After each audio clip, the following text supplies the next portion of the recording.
Strong men create good times create weak men, and weak men create hard times.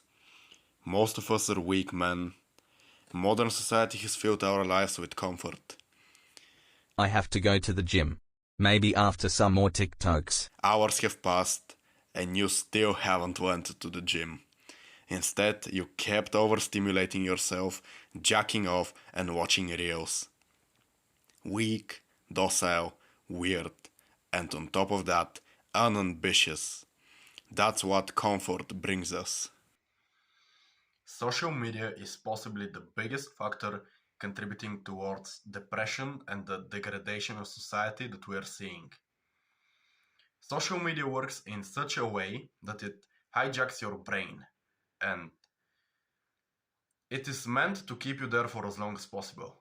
By that I mean that when you are working and want to go on Instagram, for example, for 2 minutes, just check a message, there are algorithms and certain little details in the app that are specifically made to play tricks at your psychology to make you stay longer than you intended. So you intended to check a message and stay in Instagram for around 2 minutes.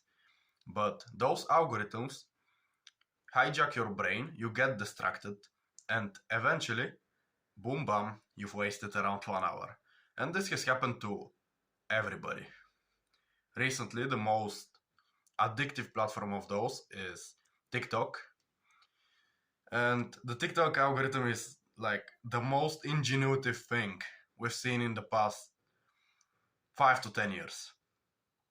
It's truly a marvel of social engineering, if you say, because it works in such a way that you have endless scrolling, and also most videos on there are trash, like right? But there are some videos that are so good and so funny and so interesting and la da la da la da.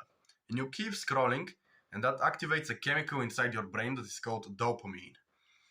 And dopamine, I'm not a scientist by the way, so do not take my word for a clean coin. Do your own research on that. But in simple terms, dopamine is the chemical of anticipation. It's not the chemical that releases when you get the reward inside your brain. It's the chemical of anticipation. For example, when you're gambling, and the moment you like pull the lever and shit, and the gambling machine starts rolling, your brain releases dopamine because it is anticipating the reward. That's the same way TikTok functions, because you keep scrolling and scrolling, anticipating the next great video that will make you laugh and will be so fun, and it will make you go from it will make you laugh like that. It won't even be that funny, bro. Now, the problem with TikTok, Instagram, YouTube, all of these social media that are working to hijack your brain and make you stay there for hours so they can advertise you stuff and make money off of you. The whole problem with that is that they're so addictive and are so good at playing with our brains that you cannot do your work while social media is inside, is close to your life. You get what I'm saying? You want to go to the gym, you want to go lift weights, you want to read a book, all those things that are kind of hard and you know they're valuable, but at the same time, on the other side, on one hand, you have that productive habit that will take time and it is not funny and doesn't overstimulate your brain and doesn't play on your psychology.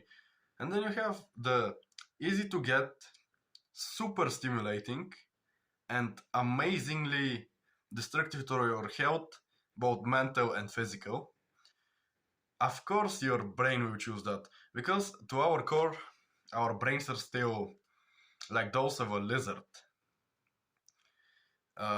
It's really easy. It's really easy to manipulate a human brain, and the social engineers at those platforms are masters at that.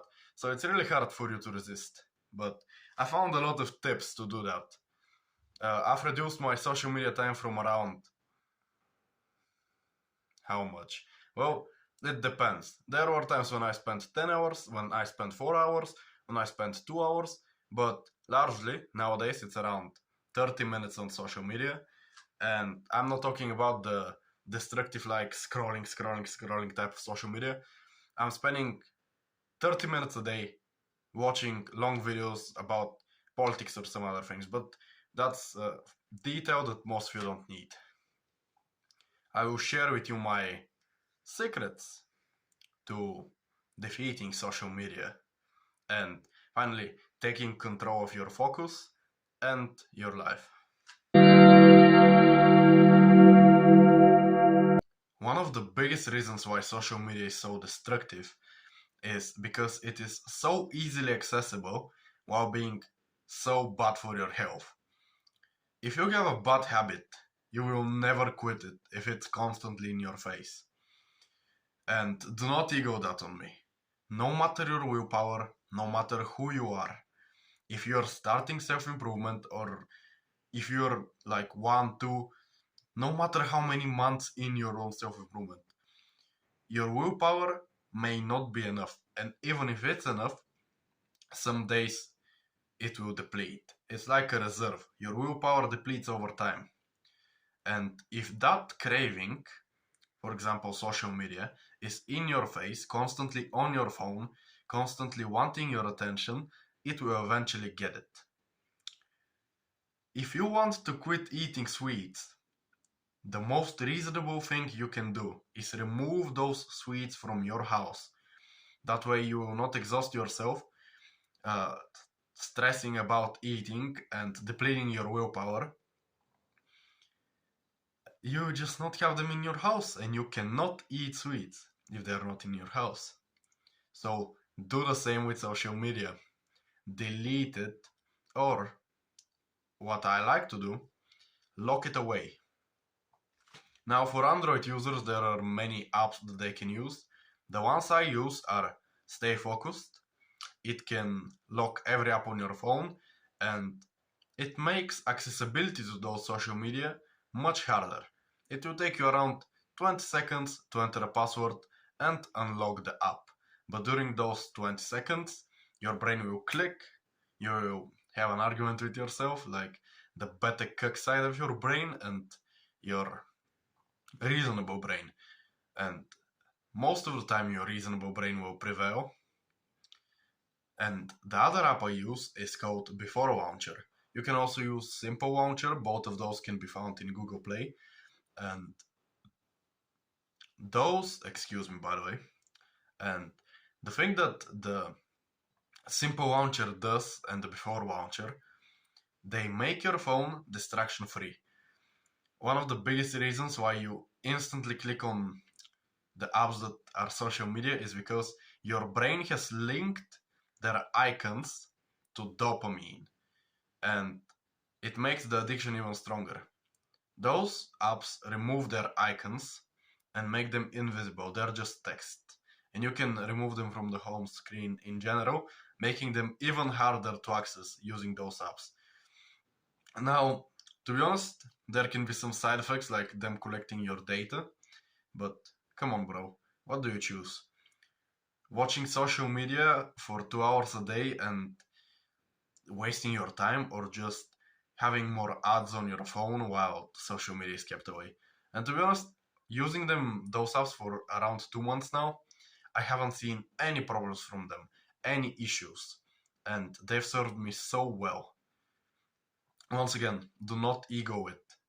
Most of the time, your willpower may succeed, but when it fails, and you've wasted an entire day. And you know how bad this fucking feels when you've wasted an entire day just because your social media addiction came in at a bad time. I suggest to everybody to use those apps. They genuinely help. And there are many psychological reasons why. In the book Atomic Habits, one of the most talked about ways to break a bad habit is to make it inaccessible and make it harder to get. I'm on iPhone. I can't use those apps.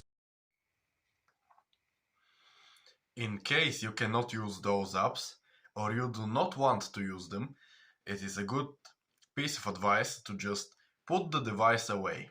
Keep it as far away from you as possible, in a drawer, somewhere where you cannot see it and get your hands on it and start wasting your time.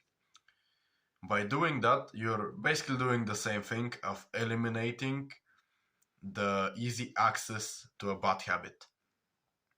Another thing you can do is use the focus mode on your app on your phone, because most phones have a focus mode that can block apps or set timers on other applications. Another thing that can help you, what's the word in English, bro? Another thing that works similarly to the before voucher is just hiding away those applications in a folder where they are not visible.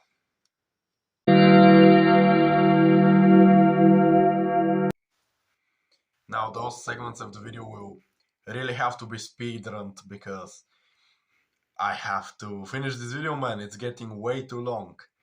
But now, on to the second tip.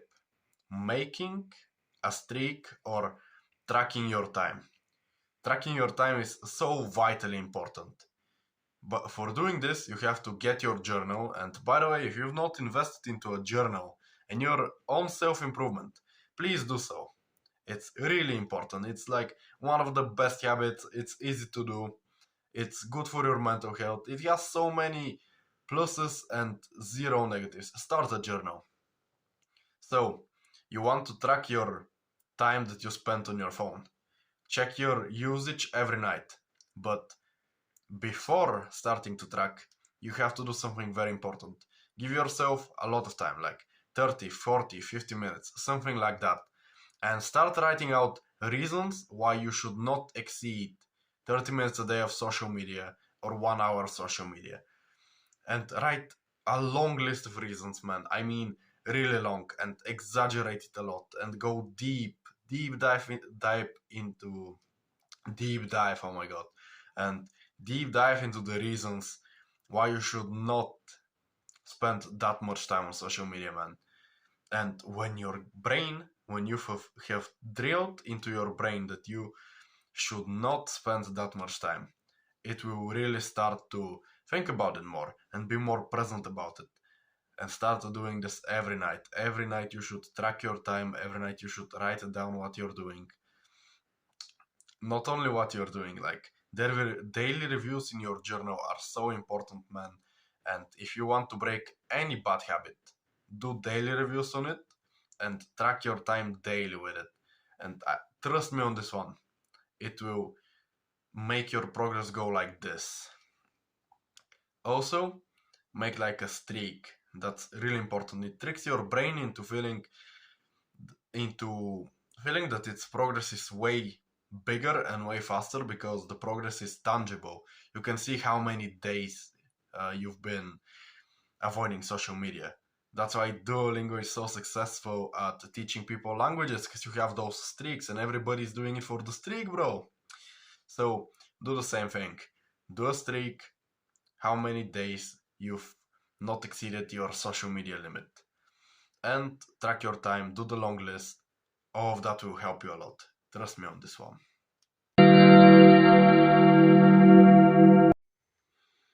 Possibly the best tip I can give you is the third one: to make a contract with yourself or with your boys. So the way this works is that our brains typically have a huge ego.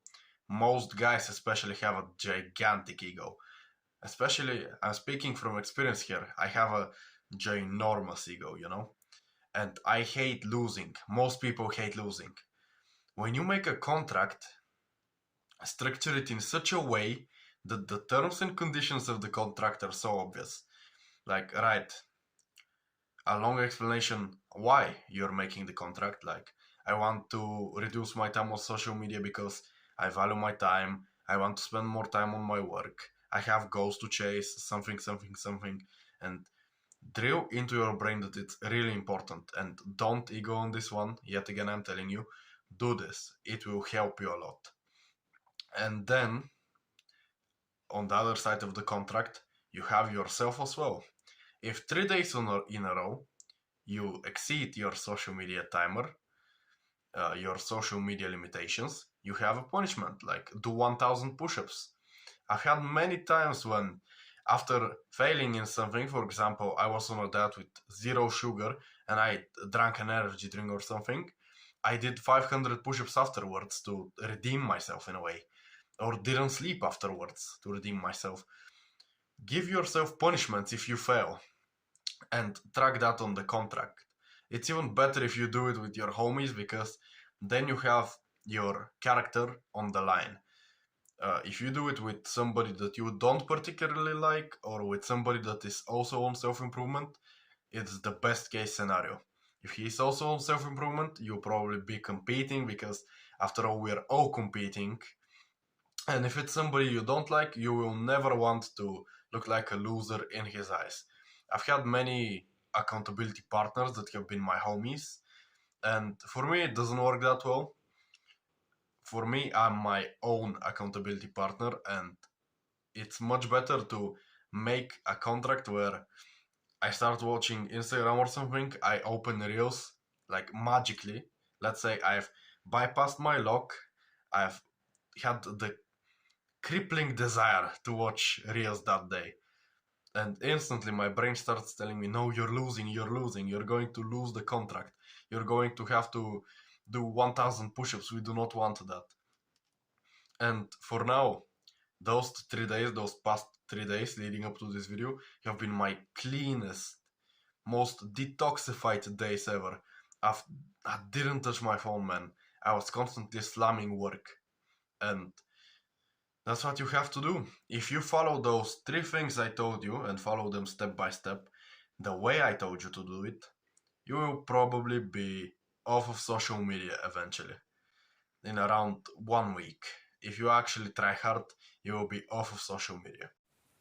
Damn, this took way longer than I expected. Sorry for making it so long as well, but if you helped you, I'm glad that I helped. And if you liked the video, you can always like it on YouTube and subscribe to the channel if you want to see more from me.